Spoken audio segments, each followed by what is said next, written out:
Welcome to Pencils and Lipstick. This is a podcast for indie authors.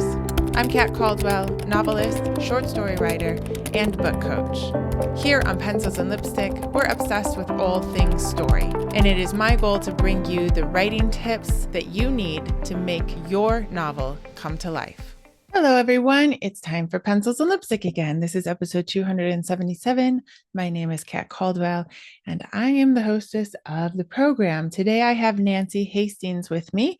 We are going to talk about her book called Mission Possible, and that will be in the second half of the show. So it is September 8th as this goes out. And I am recording this just a few days beforehand. And last week we had the back to the show episode, right? We are in the 7th year of Pencils and Lipstick, and we are getting into the fall season where hopefully a lot of us are going to get a little bit more writing done. It's a little cozier, right? But it's also a busy time of year. I know that last week I talked a little bit about just like the numbers that this sort of career takes. We are kind of faced with this puzzle of, am I going to spend my money, spend the numbers to get the numbers, or spend my time, which is also numbers, to get my numbers, right? We need a certain amount of readers, a certain amount of people on our newsletter, on our social media, on all of that. So, I want to talk a little bit about social media today. I have deleted my Twitter. So if you're trying to reach me there, and I just wasn't on it ever. I mean, I know it's not called Twitter anymore, X or whatever. I just wasn't on it very much. So I fully deleted it. I am on Facebook every once in a while, but quite frankly, it's a lot of ads, like it's just a lot of people, the Facebook or groups Facebook thinks I want to follow. I'm going to try to be a little bit better over there, but honestly, it doesn't attract me very much. LinkedIn, I don't see the point. I am not a professional, office person. So that's not, I don't know. Sometimes I post things over there, but I'm not sure that they're my crowd. All that to say, I'm not on really anything except for TikTok and Instagram these days. And yeah, that's about all I'm focusing on. I think I'm at the point where I just have to put the majority of the time, so my numbers of time, into what I enjoy and what I can do. And so I was thinking about that, social media, what we have to do. I know a lot of you don't like social media. I do have to say, the more that I do it, the less I hate it. There are a lot of people now on social media that help you come up with content. I think it's worth finding somebody that you sort of vibe with and paying into their membership or into their, they send you prompts every week. And usually the prompts or the memberships a lot of times are kind of like small business generic-ish, but if they're good enough, and you should, find one that's good and that you just particularly like, they will teach you a way to make it to kind of you specific, whatever genre that you write in, whatever you kind of want to focus on social media. And remember, a lot of the social media that we're doing is just trying to get people sort of into our world. Now, as a person who's pretty quiet about my personal life, that is where I am still struggling to really how much to put out there. I don't put my kids out there. I rarely put my husband out there, but it might change with my husband a little bit. I don't know.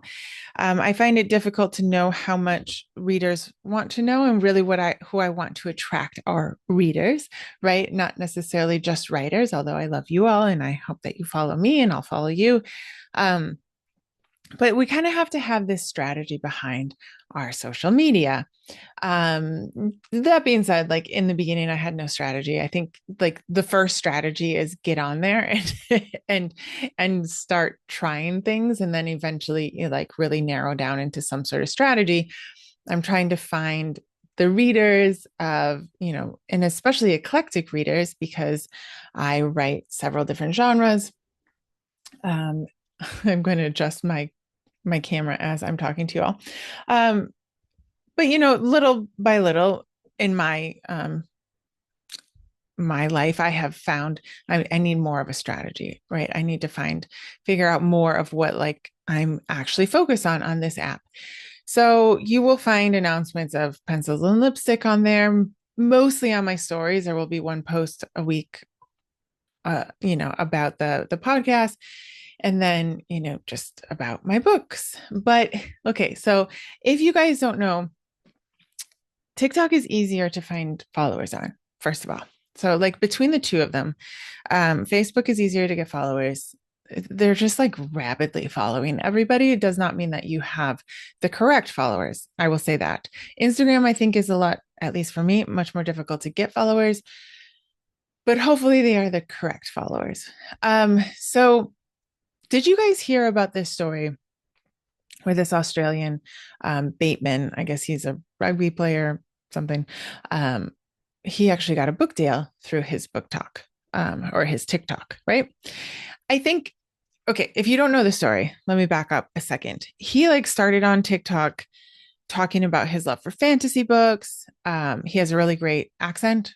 For like all of Americans, we're probably just like drooling over his accent. We're just listening to him. And I didn't actually really know him until the news came out that he had landed a publishing deal.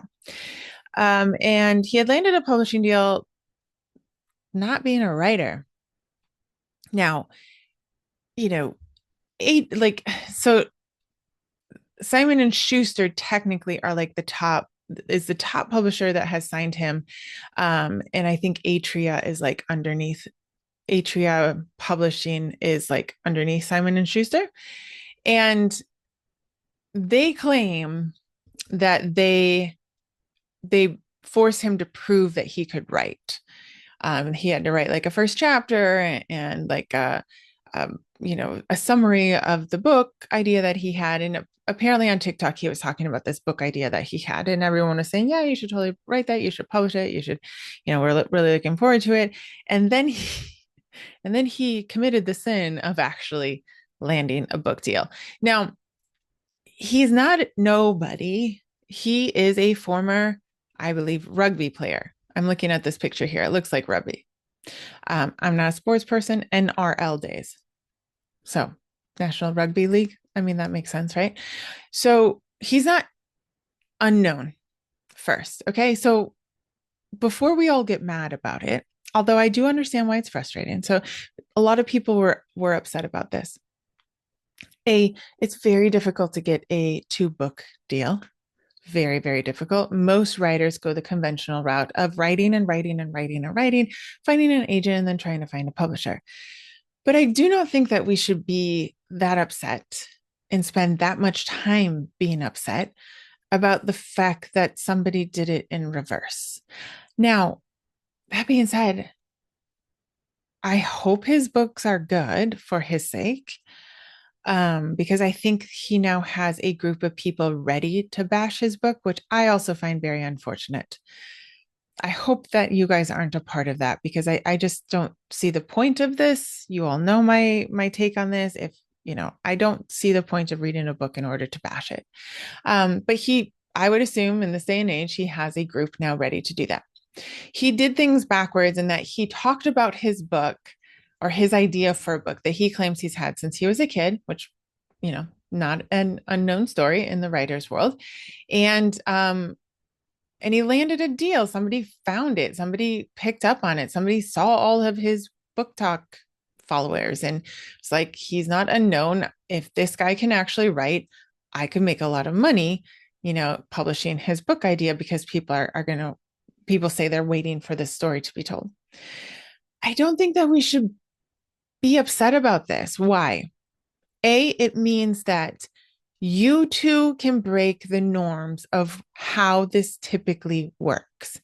If you're willing to get on Book Talk and constantly talk about your book idea. B, you should be able to talk about your book idea. And I say that as somebody who's not very good at it, because we writers tend to not talk about our books as much as we talk about other people's books, what we've read, and we might talk about the like idea of writing our books, but many, many, many of us wait until the last minute to talk about the actual book. And many of us then still struggle, me included, about thinking that people want to hear about the book. And I think that's really the issue. We don't always think that people want to hear about the book. And quite frankly, I think it's a bit of a false humility on our end. Um, and I'm definitely looking at myself now in the Zoom camera. Um, it doesn't help you as an author, and it doesn't help the reader find a good book, right? To not talk about the book. And I am not saying posting a picture of the cover and putting in the you know the post, oh, my book is out now. This guy got on TikTok and talked constantly to the camera. Okay. And you might be saying, well, yeah, maybe he's used to it because he was on this rugby team and he talked to cameras. Sure, great. But you can do anything with practice. I hated being on camera for a long time. I used to sweat through my clothes when I would do interview people who especially those I esteemed as higher than me in the book world. The more you do something, the better you get at it, right? I think more than anything, we should take, we should hope that this guy Bateman writes a great book and does really well. Why do we want that to happen? A, because it's already done. He already has the deal. We want good books in the world. B, we want another way to get the book deals. If that is what you're trying to do, if you're trying to get traditionally published, let's have other routes other than spending years trying to write a book, pouring money into it, both to learn the craft and to get things edited, then to find an agent, then to spend 2 years getting it published. That's an incredibly long and tedious journey. We should say yes to more ways of getting to that book deal. We should also say yes to book deals. They used to be abundant. The traditional publishers need to find a new way to run their businesses so that authors can get book deals, so that they can be paid in the midst of writing the book. And yes, you have to win back those royalties, right? But they also will run a marketing campaign to make sure that you do make those royalties. They need to figure out their business a little bit more. So then, us indie publishers, published authors, like, I don't know why we care that much about this, other than the fact that it goes to show that if you are where the people are, where the numbers are, if you are spending some time finding those followers and finding those readers, that good things are going to happen, that it is worth doing the social media and the newsletter. Find one, pick one, be part of it. Don't be so obsessed about how you look on screen as much as what you are saying on screen. This is whether you like it or not, the day and age of like having to look super professional and put together is not always what people want. They actually want the authentic you. And I think this guy is authentically excited to write his story, even if it means having to learn the craft in the meantime, which, I mean, we're doing that as well, are we not? I think more than anything, we should look at the bright, the silver lining, the bright, shiny silver lining of this. We want good books in the world. We want to be able to be found on TikTok and Instagram. We shouldn't really be complaining about this in the sense of like, if you're going to harp on it so much, then maybe they'll stop looking, right? You're also spending so much time. And I know most likely you guys who are listening don't do this. A, because you probably wouldn't like me if you're the kind of person that likes to spend a lot of time on this. But I can see how the arguments for it are convincing of like it's unfair. They claim that they weren't going to be gatekeepers as much. He doesn't write and we're over here writing, and it just like there does seem like the arguments of justice and injustice seem a little convincing, but such is the way of the world, and especially of the publishing industry. And we only have so much energy and we only have so much time.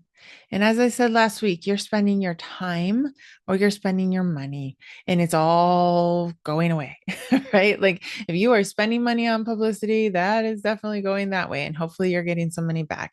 If you are spending your time on the marketing, hopefully you're getting some money for that time.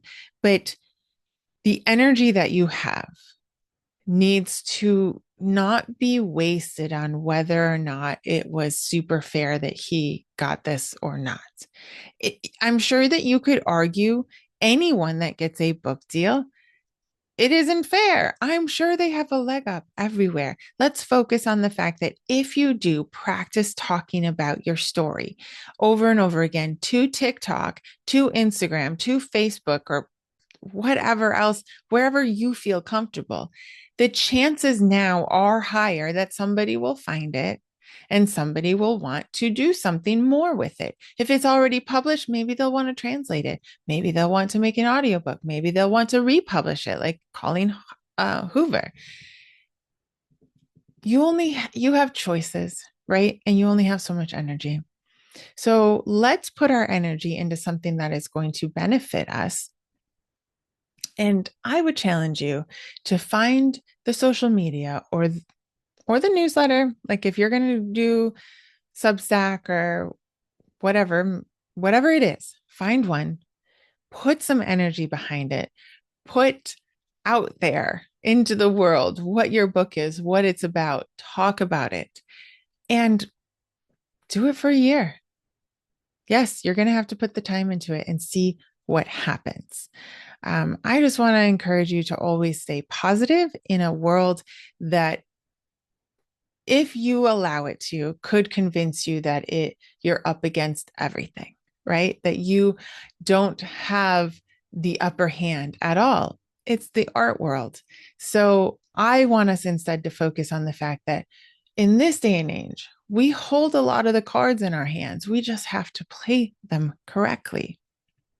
All right. So I encourage you to find your marketing strategy, whether it is with TikTok, Instagram. And if you're on those two, follow me. Let me know that you're a listener. I'll follow you back. And then just spend your time there and let's make more Batemans. Let's see if they'll go and publish more of your books. And even if they don't publish your book, I'm sure by the end of your journey of however much time you give yourself, I'm going to try this for this amount of time, you'll have a lot more readers because more people will have found your book. I think it's only a win-win. All right, let's get into the interview. Former journalist Nancy Hastings, the daughter of missionary parents, is the author of Mission Possible. Nancy's 30 plus years of experience as a journalist and freelancer gives her the ability to make her character shine. Nancy lives and works out of her home base of Lexington, Indiana, and spends her summers hiking and camping with her husband, 3 children, and 2 grandchildren. You guys can find out more about Nancy at nlhastingsauthor.com. We will have the links in the show notes, but for now, let's get into the interview. Well, hello, everybody. We are back. I am here today with Nancy Hastings. Hi, Nancy. How are you doing today? Good morning. I'm Yes, doing well. good. It's early. Where are you? Are you on the East Coast? Are you I'm in Lexington, Indiana. okay? So It's a you're tiny central, spot. It's tiny. a it's kind of down in the lower part of Indiana, not too far No. from Louisville, Kentucky. Okay, okay. But are you central time? Yeah. So you're even Same earlier than time. me. Well, actually, Eastern, it's the same time as you're on. Okay, all right. So you are still, oh, really? Indiana is still Eastern? I don't know. Anyway, that's not what we came here to talk about today. It's Yeah. time zones of the US and how many we have. I wanted to talk to you today a little bit about your entire writing journey because I think it might be similar to other people who are listening. And even if it's not like super parallel, I think that they can glean a lot of information and just encouragement and hope from you because you have done a lot of things in your life. So you started out as a journalist. Can you tell us a little bit about like why you chose journalism and where you worked and what you wrote about? Absolutely. So I guess my start was in high school. I started writing for my high school newspaper. Okay. And it was just fun. It Yeah. was just fun to do. It's kind of my niche. I fell into that area. Some people go into theater, or Yeah. sports, and that was for me, was for the newspaper. I continued in college writing for my college newspaper. So I guess it was just the natural, A I majored in progression. Yeah. communication and I just went into that, and it happened to open up a spot up in Michigan. And I was suddenly family living editor, Really? after graduation. So, At I like mean, 23? it was early on, Oh yes. my goodness, that's so Um, funny. but there's a lot involved in having a full-time journalism career Okay. back in the 80s. I mean, I was thrown into attending board meetings and covering so many aspects. It was overwhelming. So when we decided to start a family, I said, well, I'm going to take a hiatus. I'm going to take a Yeah. 10-year hiatus, raise my kids, because you never get that time back. I mean, Right. when they're Right. small. So that's how I did it. And then I went back part-time When they were older. in, yeah, when they're about 10 years old, Did you oldest. miss writing when you were with the kids? I did, but as you well know, having children is a career in itself Yes. because you're running them to and from, lessons and here and there and to, play dates. Um, so yes, I did miss it, and that's Yeah. why I had the thought of returning to it eventually. So that's what I Yeah. did. Once they can articulate needs and wants, then you're like, okay, maybe they can be sort of, I can work a little bit, right? But how was going back Yes. after a decade? Like, had things changed in the journalism field? Oh, definitely.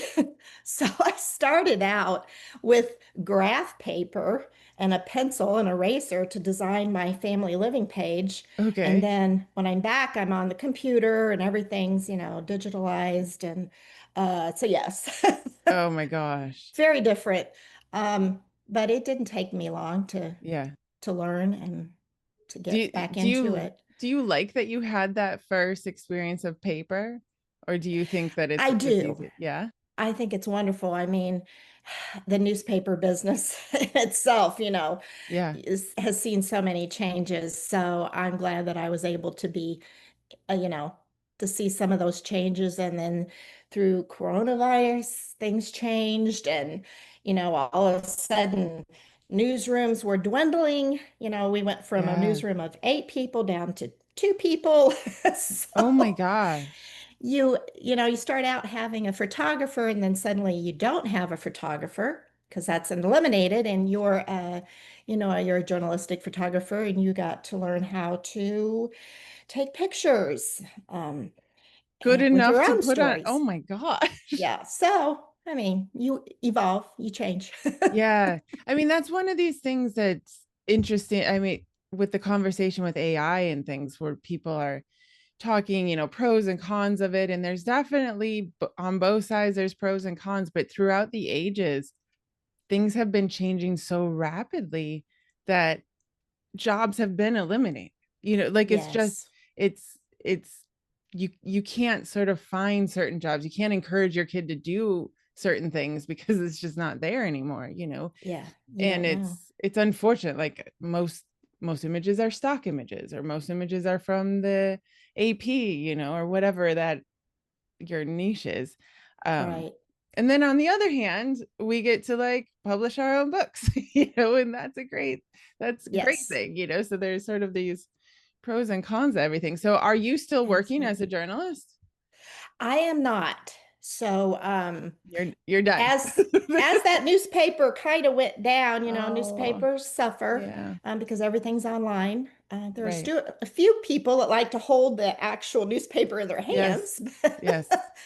But so I decided, since that was happening, we had a move and decided, well, now is the time to write my own book.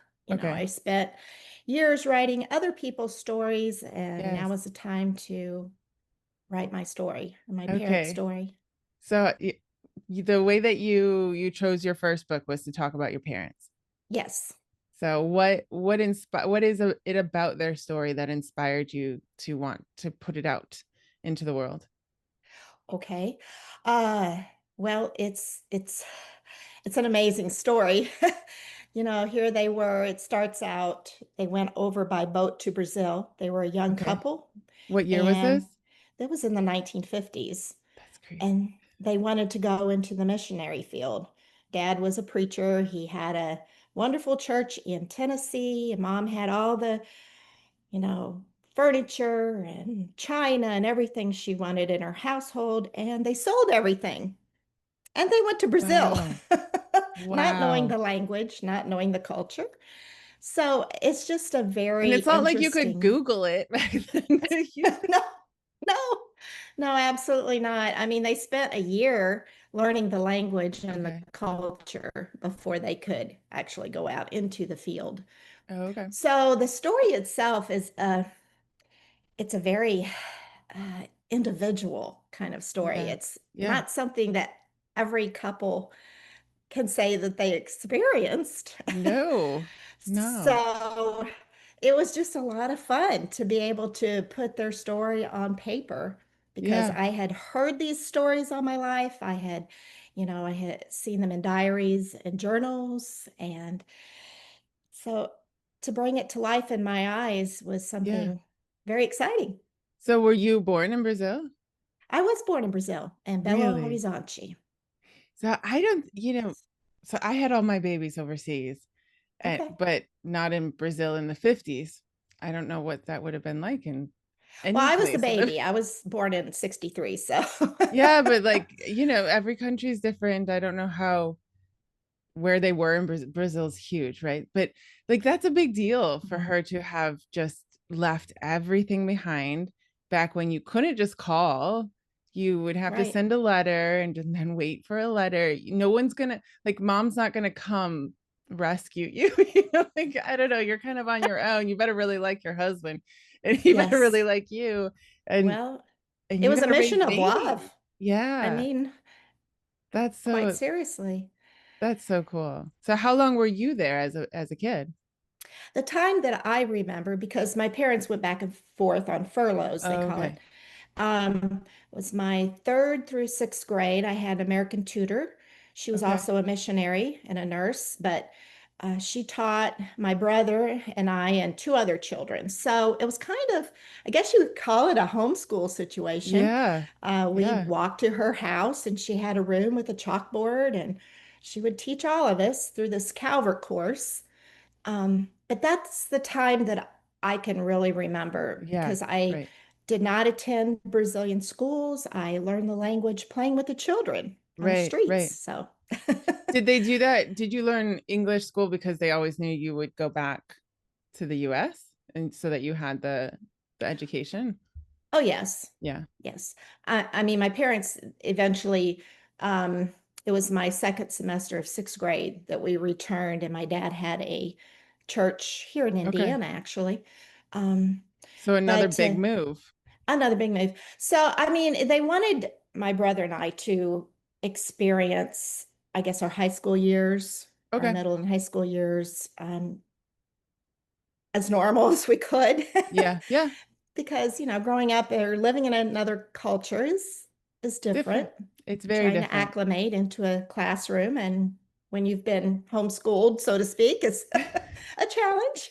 That would be a little challenge. Yeah. Well, and because every school like system is different, so we don't always think about it, but the way that you get into high school, sometimes you have to do tests, which include language tests to get into college, then, trying to Yes. come back to the US, and you have to make sure that you have the grade system that they can understand. And maybe it's not as hard now, but I can't imagine in the 70s where people would be like, what is this? I mean, the grade system in um, Ireland where I went, it was like 1 to 40. And I got back and they were like, we don't know what to do with this.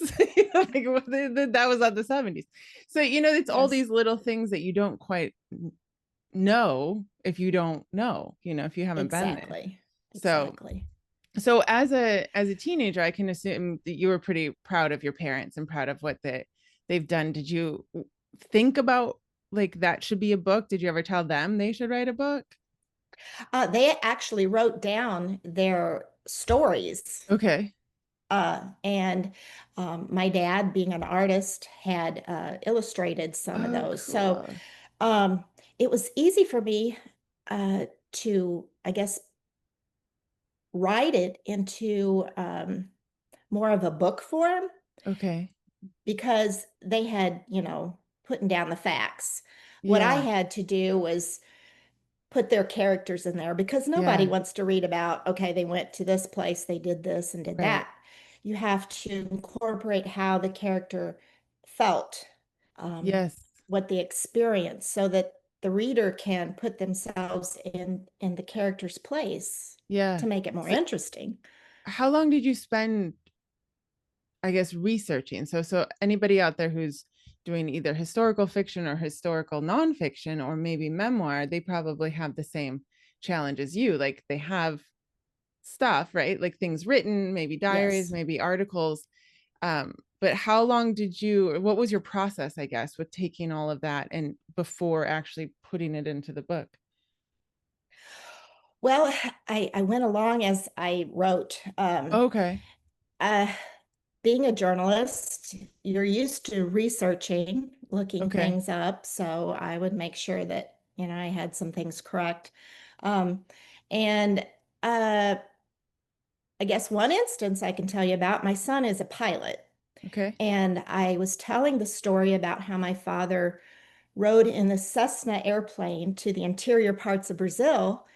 And in his notes and his stories, he said that the plane stop functioning. And so I asked my son, I said, well, what would make this, we need to make this believe, what's happening in the story. So he said, well, the carburetor failed. And you need to say, he was pushing these levers and this was happening. And, they were able to land. I wanted it to sound realistic, Yeah. but I had to have my son's input, who's a Yeah. pilot, to make it sound that way. So I guess your research kind of goes along those So you do it ebbs kind of and along. flows. Mm. I think that's a good point to make though, because I've talked to some writers who get stuck, I guess, in the research part, and especially if you really like Mhm. researching and you probably really like your topic because you chose to, write about it, you can get stuck constantly gleaning more information and maybe not making the leap to writing it, right? So I don't Yes. know if so you didn't really have that problem where you thought I have to, I can't quite get into the writing. So you sort of did a little bit here and started writing and going back and finding. I think that's a really good Yes. encouragement to people. It worked for me in this instance. Hmm. Um, for a second book, it'll be different because I won't Okay, have their, memories to rely on. that's true. It'll be And you know the subject matter quite intimately as your parents. How right. they talked or how they are. But I mean, there's a lot of people who want to write memoir or books about their families, right, and people that they know. Um, Mhm. so would you say, like, to get into their, did you find it difficult to get into their heads and get into their point of view, or how is the book from their point of view, or is it from your point of view? Okay, so that was the hard part Oh, because, like you mentioned earlier on, writing a newspaper is concise. You have to yeah. get the information in a small area. Writing a Yes. book, you have chapters and pages. Yes. Um, so it was just, I guess, going back to your question, uh, I needed to, I guess, try to figure out how to write it in the particular tense Hmm. um, that was acceptable. So I started off in present tense, and Okay. then I went to past tense, and then I went back to present tense. I spent a lot of time doing Yes, that this is something a lot because, of us do. uh, What tense should it be in? Like, right, It's And then I hard. struggled with how I should do the chapters. Should the Oh, chapter right. be in my father's voice and then a chapter in my mother's voice? So that's what I chose to do. I Okay. went back and forth. So at the beginning of each chapter, I tried to write it as if they were Mhm. telling the story. Right, right, right. So in the first sentence, it kind of makes it clear, who's speaking, Yeah. because it does jump back and forth. So But that was that's a lot of challenging. thought. Yeah. I mean, these are things that we don't necessarily think about when we say, I'm going to write a book. That sentence doesn't quite encompass what is to come, like Right. choosing the tense and switching the tense. Like there are no set rules about this, right? Like people can ask you, why would you? It's like you got to get like the feeling. You got to write Yes, it, right? So you actually have to spend the time writing it to make the decision that you think is correct, right? absolutely. Well, I had some, coaching once I finally, originally I was going to self-publish, but I Mm-hmm. had no idea what I was doing. Mm-hmm. None And of us do. I was researching, trying to find some guidance, and then a publisher picked me up, which Nice. I was happy. So they take you through the different steps, Okay. you know. And I had a friend from my hometown that just kind of guided me. She's an author. She said, "Well, you probably need to do it in the present, and you need to maybe go back and forth." And so that's how I did it. Yeah. That I mean, was- I don't think there's any wrong decision either, right? It's sometimes it's getting almost the confirmation from somewhere, like the permission, I guess like to say, where like you don't need the permission, but somebody to say, like, it's good, like Mhm, this. And then you go, oh, okay, thank goodness. Because your first book, like you said, like it could be any, even if you do get guidance, mhm. through the publisher, they won't always tell you you have to write it in this POV, or you still have to make these choices which feel Right. like monumental. Like, Yes. it's like, oh, how do I do this? So were your parents still around when you were writing it, or did you have to go solely off of memories and No, journals and they both had passed on. But I feel like they left all that for me to do yeah, someday. I just in my heart I feel like that's what they had planned for me because I knew yeah, that I enjoyed writing. that's so And at cool. the time, I think I blogged about this, they thought about putting it into a book. Okay. And they thought, okay, this is going to be like thousands of dollars, which it Yeah, is. It's expensive. yeah. Um, and quite frankly, they would rather go to Brazil because Yes. that's what they did in their Hmm. retirement years. Every February or January, they would Right. go to Brazil. Yeah, And so they said, well, we're just going to leave this, yeah. and And it thankfully they did fell to because you. it was kind of like, it was supposed to happen that way after my Yeah, career. I retired early right. from it, but it just fell into place. You needed a project, and they were I like, here did. you I go. needed a Here you go, Nancy. project. But I feel like that's a nice, it's a beautiful gift too. And it's a beautiful gift both ways, that they could leave so much information for you, but that you can write about your parents. And I wonder too, if anyone's listening, like if they find it difficult to gather all of their information about the book that they want to write, then maybe employ one of their daughters or sons to sort of help them go through it. Because I imagine you have a little bit of a different perspective than they would have had if they chose to put the book together. And like you Right. said, it actually takes a lot of research to know how to put a book together. It, you It don't just does. you It don't just doesn't put just journal happen. pages. Yes.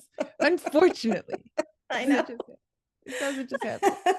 So what is the name of the book, and how did you come up with the title? Okay, The Mission Possible is the name. I love that name. Mission Um, Possible. and actually the cover was something that I helped design.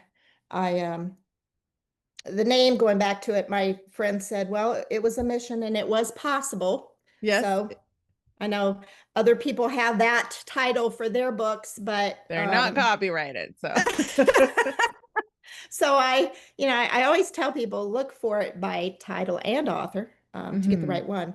But the cover, um, I wanted something with the Christ statue in Rio, Right, right. the Corcovado, and the four elements that the book touches on, the boat that they went over on, the coffee fields, the plane I was telling you about, the Cessna Mhm. that, My goodness. that he went into in the interior, and then the beach, because the beach was always important to us.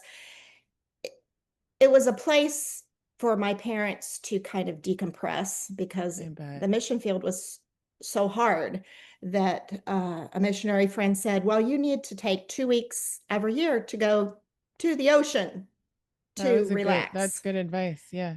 So they actually had a little beach house that they built there that's talked about in the book. But the beach, I love the oceans till this day. But these Yeah. are, I guess, things that I incorporate into the book. So I commissioned a local artist um, to paint this. Oh, This is a wow. painting, and it's actually hanging in my living room with a little box that has the book inside That's the so box cool. next to the painting. So, but yeah, I feel kind of proud of it because I know a lot of people just go online and go through Yeah. covers and just choose something. But Yes. this one had meaning to me Yes. because I helped incorporate that. So, Well, the cover is important to tell people what the genre is, and I think your cover tells people like this is going to be some sort of biography or memoir. It's definitely not fiction. It doesn't give the vibe of a thriller. Like if you're going to say Mission right, Impossible, it kind of it the vibe to steal a word from my children is important because you're looking at it, and that's going to be your Mhm. first like, oh, what does that mean? And I think even with the Christ from Rio, you're kind of already gleaning the readers of like mission possible. Is this possibly about missionaries? And if they love reading about that, so it's Mhm. these really strange psychological things we do to get the right reader, that Right. is really important.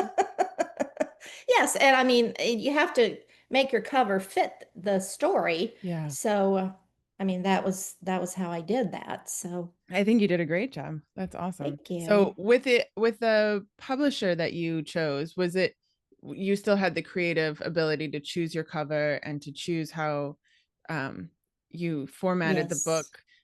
Did you like the experience of having somebody kind of come alongside you? Yes. You mean the publisher or Yeah, the sorry, the publisher. artist? Yes, to my surprise, they were open to, the cover, and it is very professionally done. I mean, the artist is a well-known artist that I actually met by doing a story on art around town, and he was in Okay. one of the businesses. So, um, and he's a well-established artist. So I feel like that's why it was accepted, I guess, that Yeah, maybe. they I, liked the I think cover. I think you just did a good job on what it looks like, again, how it's going to draw the ideal reader. So you do the audiobook for it? Yes, I How was recently that? completed that, and that was that was another feat Yeah, it's because different, again, I isn't it? had no idea what I was doing. Why Um, why would we want to know what we're doing? Like that, you know. So I did a lot of research. I went Yeah, online and I yeah. listened to, tutorials and Derek Doppler. I don't know if you know who he is, but Hmm. he actually has a wonderful video of, you need to set up your room. You need to put up blankets for sound so it doesn't bounce around. You need to have a specific microphone, a high quality microphone. You need to have a pop filter in front of it so those Hmm. sounds, aren't coming Don't through. like, yes. Um, so I did all that, and unfortunately, it was done on an older computer that had a hum.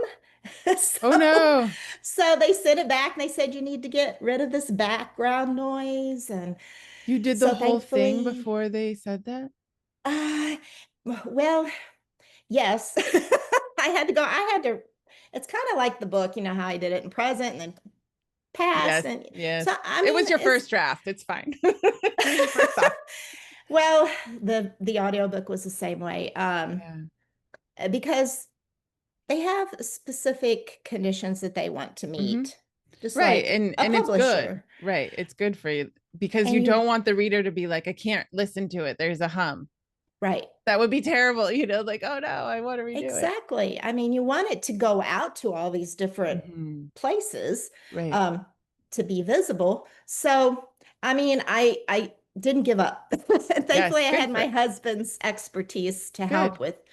with how to get the decibels down and And how without was losing the sound quality. oh, I know. It's not a non-issue. It's like it requires some some study, because you Yes, can't just like fiddle with things. It will really make you sound wonky. Just like that's so weird. it I have sounded can. Yes. Australian. I have sounded alien. I have sounded like to get the echo out once. I don't know what I did. It was like the more you mess with stuff way back in the beginning, it sounded like I Mhm. was like in a box in a tunnel. Like that's the only thing I could Yes. think of. I was like, well, I guess we're re-recording all of that. But how was it speaking wise? Because that's also very physically challenging, isn't it? To It read is. it. I mean, there's a lot you need to think about. You need to stand up and Oh, you have to rather stand. than Okay. sit, that was one of Really? the things I read.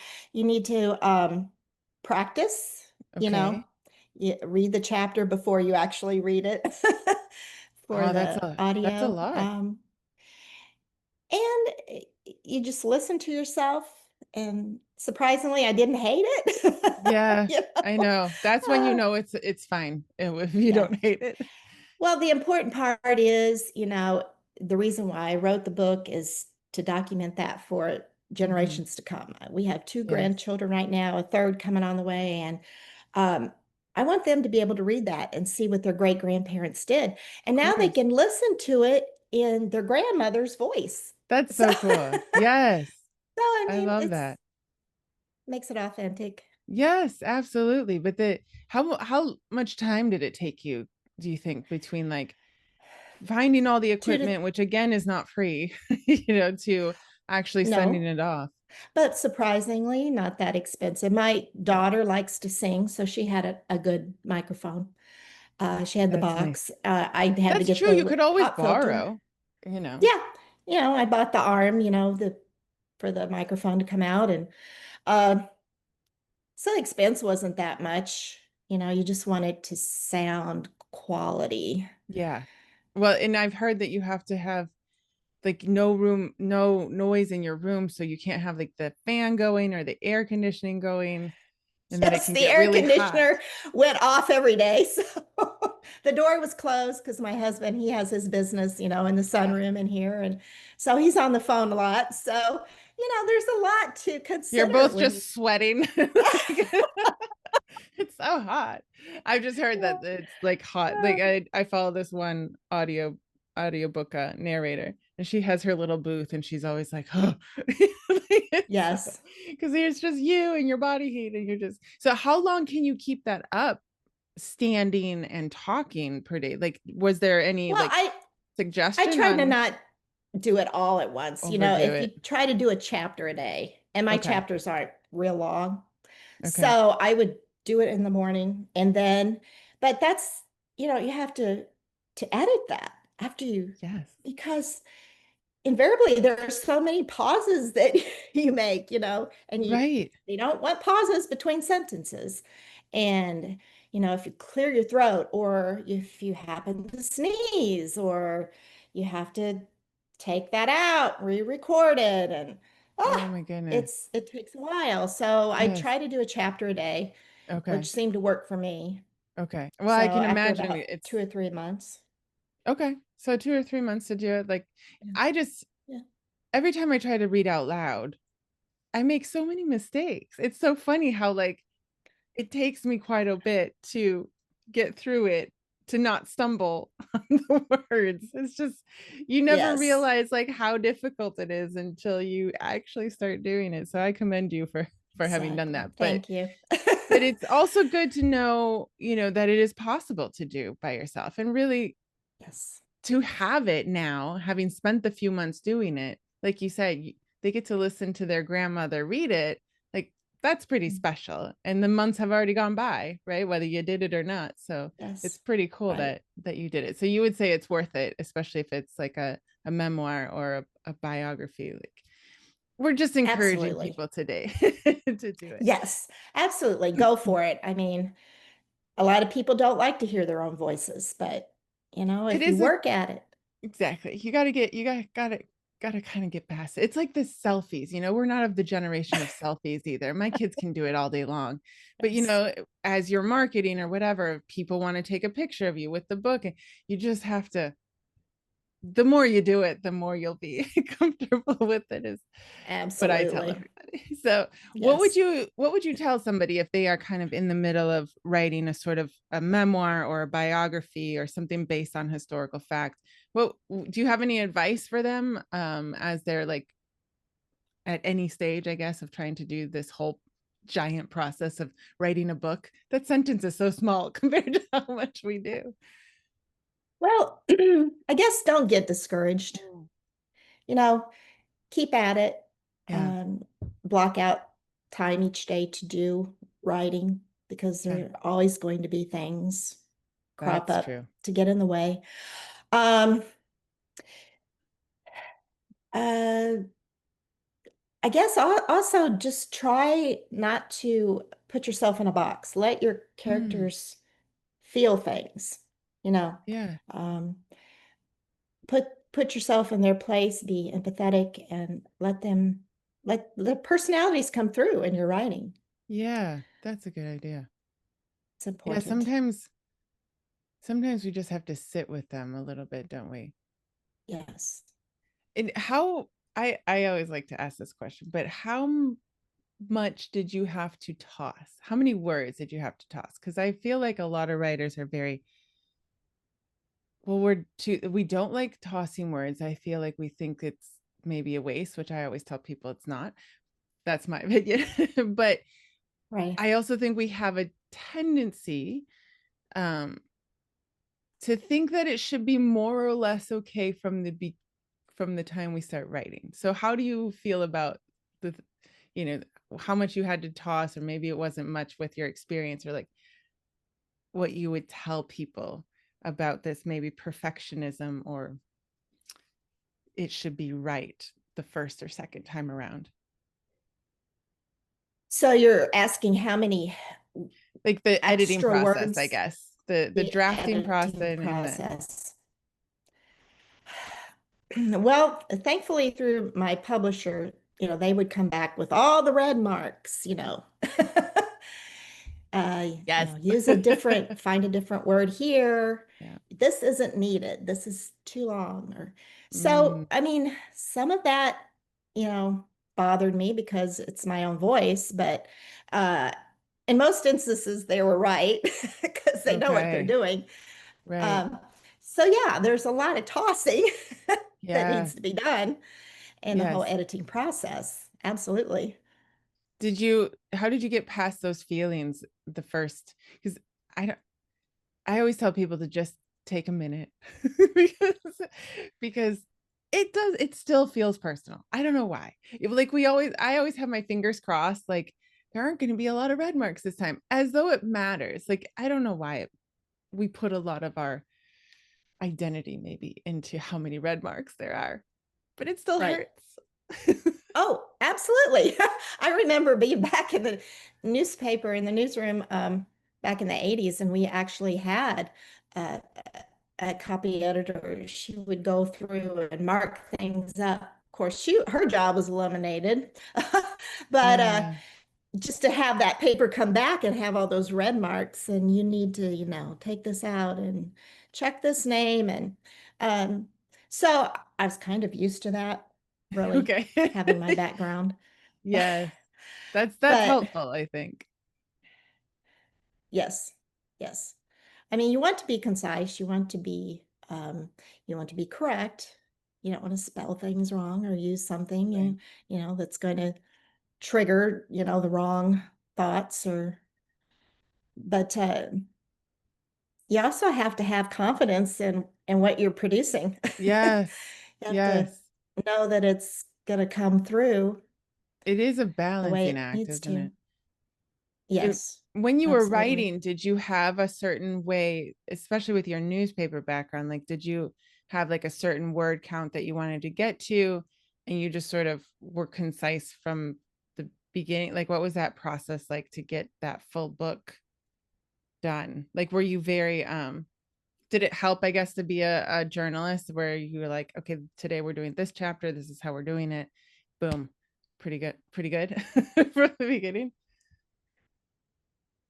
Um, well, yes. Well, like we said earlier, the newspaper business is very concise. Writing chapters was different, but I did try to make every chapter the same length. Mm, So I guess in that's a that good goal. respect, it Yeah. was that same way. It's so different, though. The writing for a book is so different. You want Mm, to kind of draw things out a little bit, and that's part yeah. of putting the reader inside the character's mind. Right, right. So you did have to like, don't want to say embellish, but you did it, you had to expand your writing from newspaper to Yes, getting that flow, because I think these days our readers want more of a narrative that feels like a memoir or fiction, right? They don't want just like an biography and this is what they did, and like you said before, like they want to feel part of that journey and see it and absolutely. feel it and taste it, right? And the newspaper doesn't always have you use all your senses, right? They're there to inform you. um Yes. so are you on to your next project, or are you taking a break? Well, now that I have completed the audiobook, I've been concentrating on marketing. Yes, And I'm thinking about the second book. I've actually written the first chapter. there you go. The That's plan The plan was to go to Brazil and see the places that okay. they were at to see if some of the people remember them, but it's getting, to the point where maybe some of the grandchildren might have remembered them. But I guess I wanted to see it from that perspective. But Mm-hmm. like I said in the last chapter, it might have to be revisited in my mind's eye. You have to have Yeah, a little bit of imagination to yeah. carry out what's coming next. Yes, yes. And how has marketing been for you? This is your first full book. So do you do you have any thoughts on the marketing process as you move into that for anyone else who might be writing or be marketing There's as well? so many aspects with Mm, marketing. Um, and actually, the audiobook was part of marketing for me. mm-hmm. I needed another magnet to attract me to the book, to attract readers to the book. Right, right. So, in addition to wanting to put that in my own voice, that was a reader magnet. Um, Podcasting is another Yeah, way, blogging. yeah. Yes. I now blog on Substack. Uh, you just have to put yourself out there. Yeah. Because if you write a book, it just magically appear everywhere. You have to work at it. Right. Um, you have to put it in the local libraries. You have to go to the bookstore and the coffee shops, and you have to ask for book signings. You have to work at it. It's Yeah. not going to just happen. Yeah. So it's all part of marketing. Yes. And I think it's an ongoing process, but it can take up a lot of time. Uh, Encourage. yes, encourage Yep. because, Yes. It's putting yourself out there, and you might get a no or two and you just be like, okay. But yeah, it has to happen, because even these days, even with a publisher, the marketing department is not what it used to be yes, for the publishers, if they even have one. They do kind of expect authors to do that on their own. Um, so yes. our last little bit here, where can people find you? Especially if you're blogging, they probably want to read your blog as well, which is a great way for people to find you. And where can they find your Sure. book? Well, that was another thing. I set up a website because my publisher had me on a landing page, which Right. you can't do anything on a landing page. You can't No, blog, you can't can't sell do your book. anything. So I now have a website and it's nlhastingsauthor.com. freelancer.com. And if you go to that website, you can pretty much find everything else, Everything. the Okay. book, the audiobook, the blogging. I'm also on Facebook and LinkedIn, researching ways to maybe get on Pinterest and, Instagram. And I think the more places you're at, the more visible you are. Yep. Yep. Absolutely. And the more you put yourself out there, the more you'll find other authors to collaborate with and other books and find your readers, right? So Yes. we will be putting the links in the show notes. So for anybody who wants to follow Nancy and who wants to read this amazing story called Mission Possible, Yes. I encourage you all to find the links below. And thank you, Nancy, so much for coming on and telling us Oh, about your thank you. journey. I think it was really encouraging to a lot of people. Thank you, Kat, for having me.